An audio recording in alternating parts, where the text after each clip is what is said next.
Hello.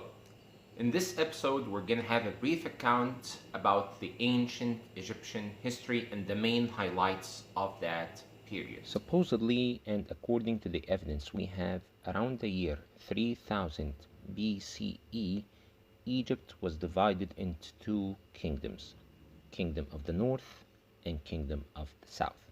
Each kingdom had its own capital, crown, national plant, and its own protective goddess.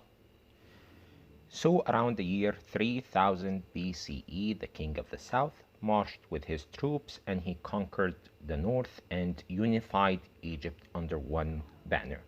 And beginning from that point, that's where it begins what we call the ancient Egyptian history that spanned for about 3 millennia till the arrival of Alexander the Great to Egypt in the year 332 BCE.